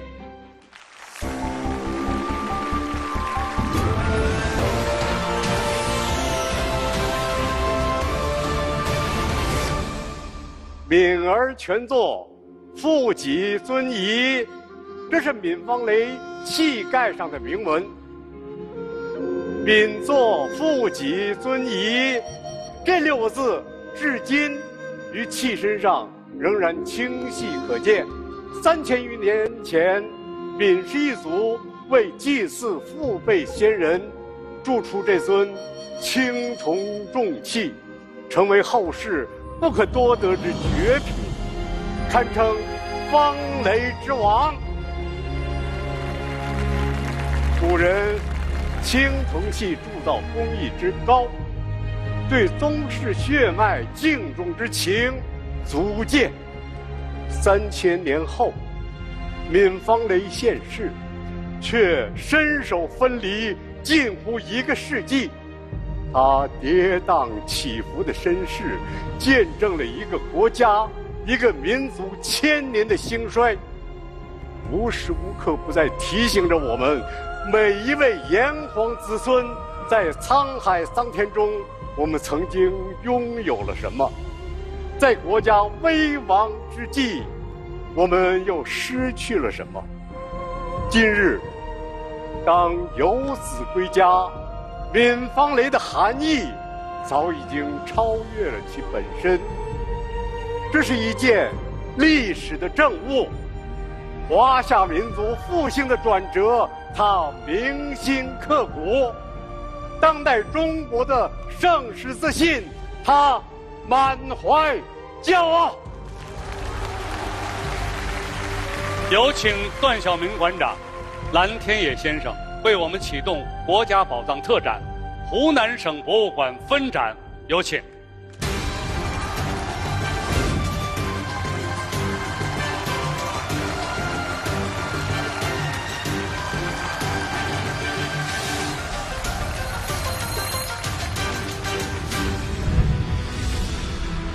这里是湖南省博物馆湖南人3项历史文化陈列展厅。那么，入选国家宝藏特展的闵方雷将在此迎来新的一段晋升历程。此时此刻，和我们共同见证的是湖南省博物馆文物保管部的主任廖丹和他的同事们。此刻，我们仍然能记得华人藏家河中共济盼望闵方雷回归的真知灼见。方雷之王，他不仅是青铜器中的翘楚，他更加能成为中华灿烂文化的绝佳代表，同时也承载了华夏同胞的期盼。那些仍然在海外漂泊流散的国宝，我们祈愿你们能够平安，相信你们终会回家。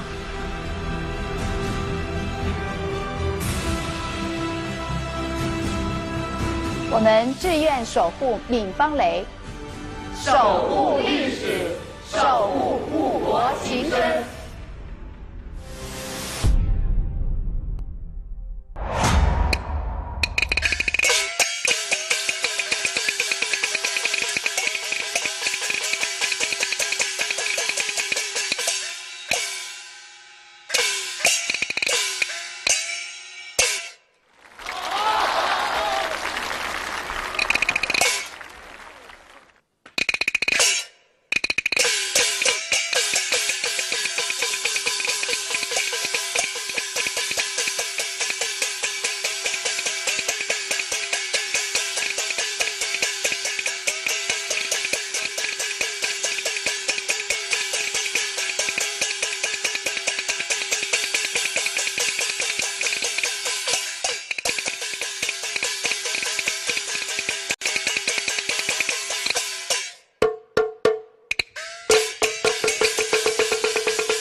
好，我是故宫博物院的看门人单霁翔。去年美国总统特朗普到故宫的时候，听了3出折子戏，其中一折就是刚才这出《美猴王》，对不对，单？对，那次演出的是在紫禁城中最大的大戏台畅音阁。畅音阁呢，始建于乾隆37年，经过历年的修缮呢，保留的原形制，在上百年都没有演戏了。那么这次我们把它修缮好了，第1次恢复它的传统宫廷剧的演出。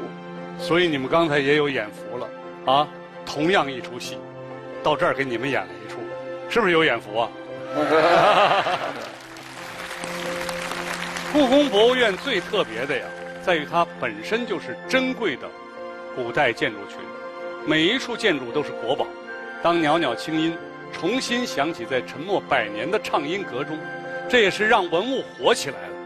那么也感谢我们国家宝藏这个栏目，很多网友都给我们留言说，各种釉彩大屏一点都不农家乐呀，挺好看的。是。也有人问《千里江山图》什么时候能再展出呢？那么借此机会，我也想回复一下，很遗憾，《千里江山图》已经在去年的11月撤展回库了。是。那么石鼓目前还在灵寿宫展出，各种釉彩大屏所在的陶瓷馆正在改陈，明年将会精彩的亮相。届时呢，欢迎大家再到故宫博物院来参观。那既然我们暂时看不到它了，那大家还是多看几遍国家宝藏吧。接下来我们回顾一下故宫博物院3件国宝的前世今生。巍巍故宫，母无忧恐，谁其护之？北无对视。我是国宝守护人李晨，这就是朕梦寐以求的千里江山。各城市关系相当于画了5遍。咱们这老祖做事最朴实的道理，踏踏实实的做好每一步。我是国宝守护人王凯，鼎盛王朝就该海纳百川。所有人都在跟乾隆说：“哇，这件事情太难做了。”乾隆皇帝他就能骄傲地对所有人说 ：“Yes, I can, I can do it, and I did it。”国宝守护人梁家辉，石鼓出现于盛世，烧失于乱世，上面的文字依然未被破解。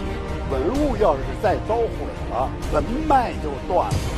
我们志愿守护石鼓，王希孟《千里江山图卷》，各种釉彩大屏，守护历史，守护国之瑰宝，绿水青山，中华文脉。单院长，请您开启最后一个揭晓单元。谢谢国立老师。哎呦，我可称不上老师，您就说谢谢就行了。实际上，长期以来，故宫博物院究竟有多少件文物藏品，社会公众是不知道的。连我们故宫博物院的员工也不知道，始终是个谜。但是呢，下面我要邀请的这位嘉宾，他告诉了我，故宫博物院一共有1807558件文物藏品。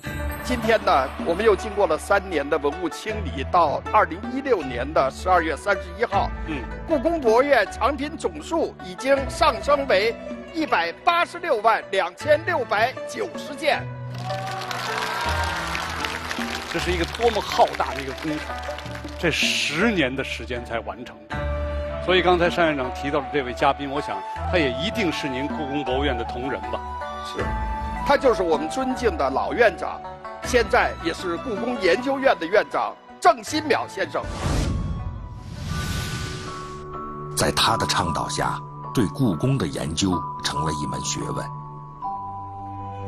在他的呼吁下，古物南迁的壮举重新被人们记起。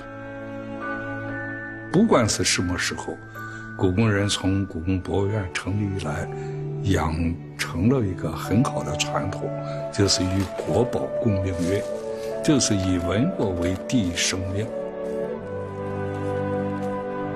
两岸故宫互访，7年清点，10年修缮，15年点手，他担起故宫人代代相传的使命，从此就再没有一刻放下。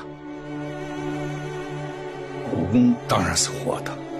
我们看它宫殿是定定的耸立在这里，它的文物不会说话，其实它都是活的。文化不会是死的，文化是活的。欢迎郑新淼先生。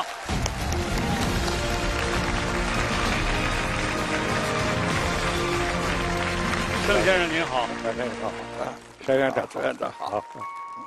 你们看一看眼前的这一幅画面，2代故宫博物院院长齐聚国家宝藏，这也是节目组的荣幸。郭丽老师就是郑新淼院长带领的故宫的工作人员，利用7年的时间，全面系统的对故宫博物院的文物藏品进行了清理、登记造册。您当初为什么要开启这一项难度这么大的工作呢？搞博物馆的同仁都知道，我们博物馆要发展，要找出我们博物馆的特色，给我们定位。我们首先要摸清我们的家底，知道我们都有些什么东西。另外还有一个就是故宫的文物，它是我们国家的重要的文化财产。他们都是不可代替的无价之宝，是我们中华文明的一个缩影，所以我们一定要把它守护好、保护好。要保护好，我们必须要对它进行清点。单院长12年到故宫以后，13年我们的清理后的文物全部在故宫的网站上公示了。比如说，我们180万件文物在故宫的网站都可以查到的。我想这是给社会的一个更好的服务。2012年我到故宫博物院工作的时候，郑院长也交给了我一个1500万观众的规模，成为世界上只有一座博物馆每年要接待上千万的观众。2017年，故宫博物院共接待1669万观众，再次创下了建院以来的新高。我是故宫博物院的第6任院长。历任院长一代一代传承下来的，我认为最重要的就是2个字：责任。每年郑院长都给我写一首诗，那么我请的书法家把它誊抄下来，挂在墙上，太有意思了。所以每次到办公室以后，我都干劲儿倍增，这个很受鼓舞。其实啊，紫禁城已经将近600年了。600年来，在紫禁城里面写诗最多的人，我认为只有3个人。哪3个？第一是乾隆皇帝，是；第2嘉庆皇帝，第3郑新淼院长。明成祖朱棣在1406年始建紫禁城，1420年初步建成，到2020年，故宫将迎来它600岁的生日。通过这一轮一轮的大规模的修缮，届时我们完全有信心，把一个壮美的紫禁城完整的交给下一个600年。我有一个愿望，当紫禁城进入600岁生日的时候，我一定要去故宫走一走，看一看。接下来我们有请郑新淼先生为我们揭晓故宫博物院入选国家宝藏特展的文物。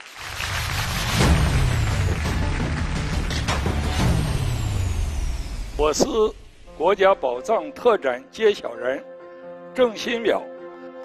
故宫博物院入选国家宝藏特展的文物，它就是石鼓。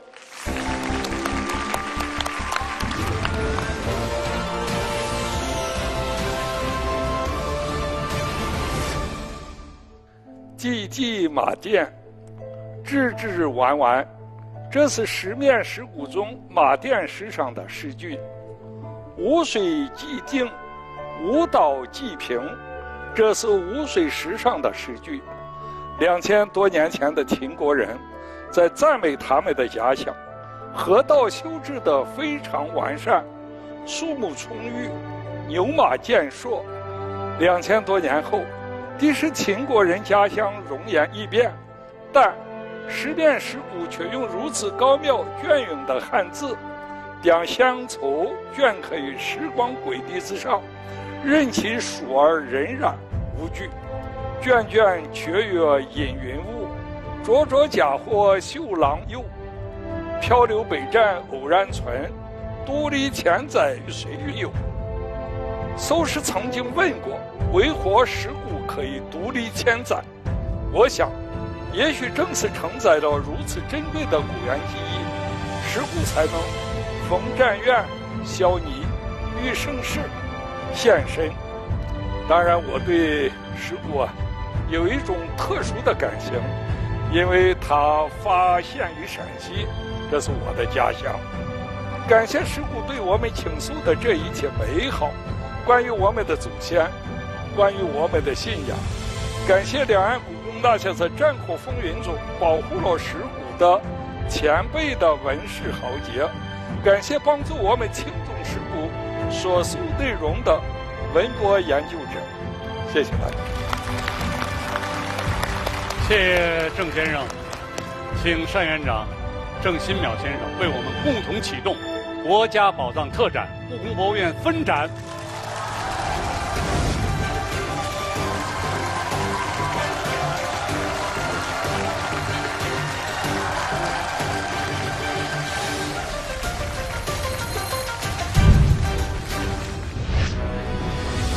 这里是故宫博物院宁寿宫的石鼓馆，在这里入选国家宝藏特展的中华第一古物石鼓即将迎来它的新的今生历程。此刻和我们一起见证的是故宫博物院的文博人以及石鼓的今生守护人梁金生。如果您来故宫，请留点时间给石鼓，他们默默立于宁寿宫，十只国宝古物相对排开，西端是元代的石鼓文音训石碑，每个石鼓后面都衬托着它的拓片资料，馆中还有石鼓的相关介绍。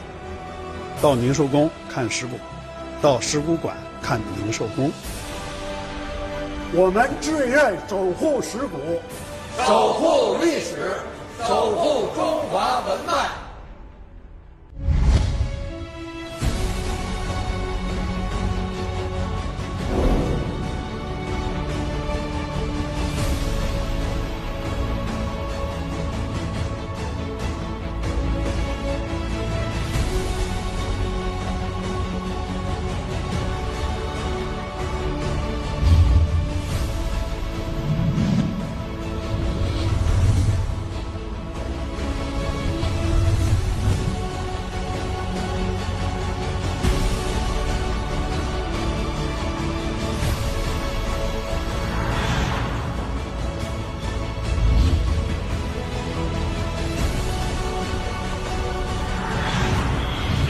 特展文物均已揭晓，建亭广场中国多宝阁只待国宝入驻。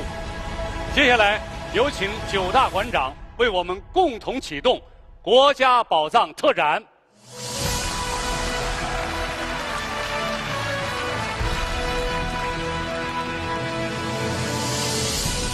2017年12月3日，第1季国家宝藏从故宫博物院启航，历时72天，此刻即将在建亭广场璀璨熠熠。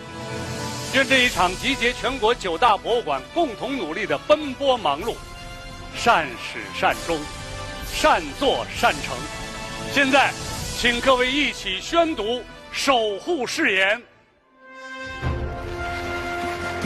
故宫博物院、上海博物馆、南京博物院、湖南省博物馆、河南博物院、陕西历史博物馆、湖北省博物馆、浙江省博物馆、辽宁省博物馆。我们志愿守护国家宝藏，守护历史，守护中华文明。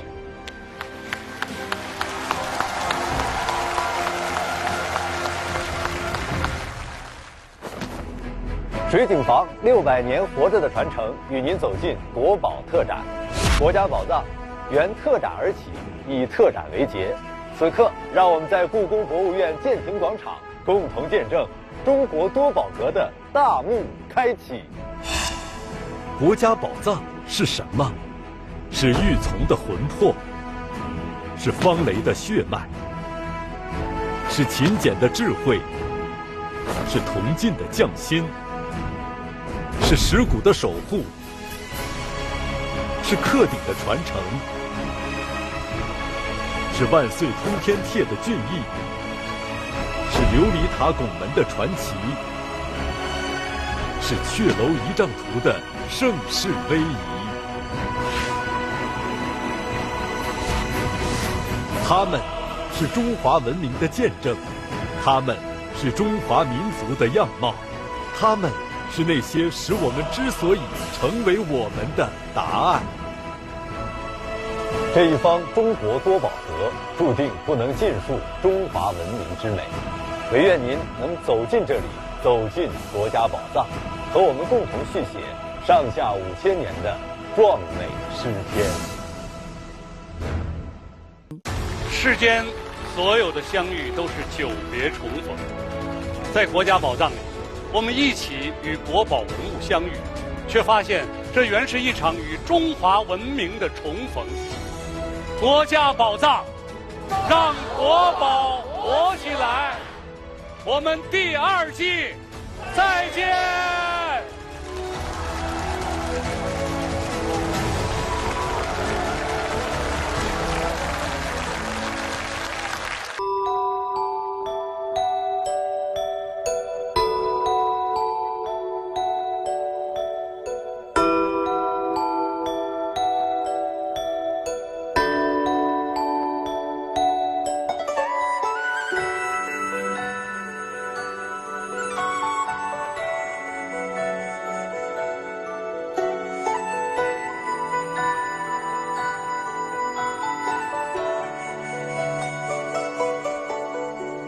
请再翻慢一点，那么厚一本时间。我想每手牵手在故事里做一个伴，像诗人般孤单，与岁月彻夜长谈。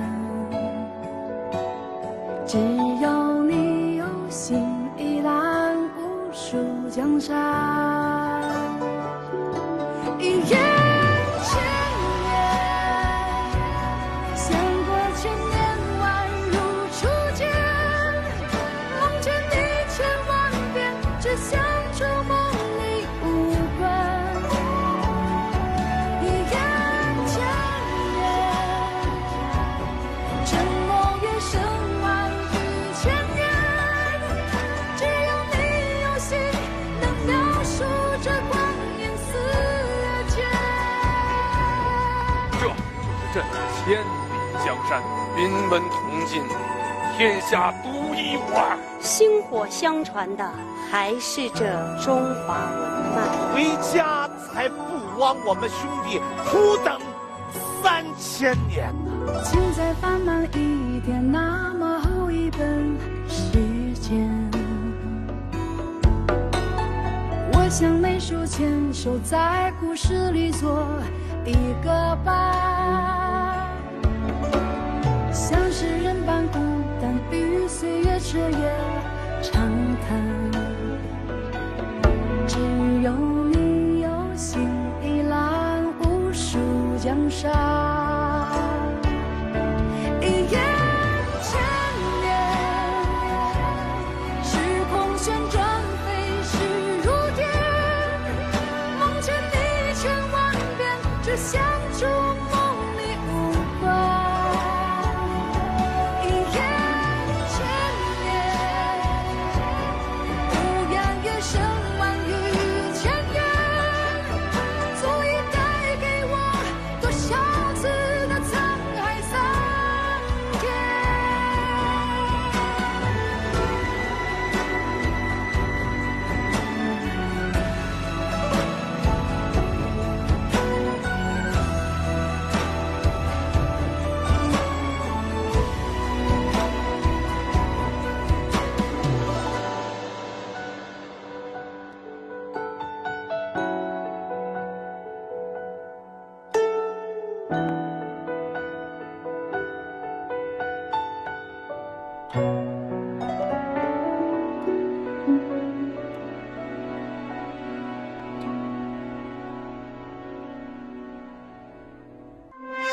感谢新浪娱乐、新浪新闻客户端、腾讯新闻对本节目的支持。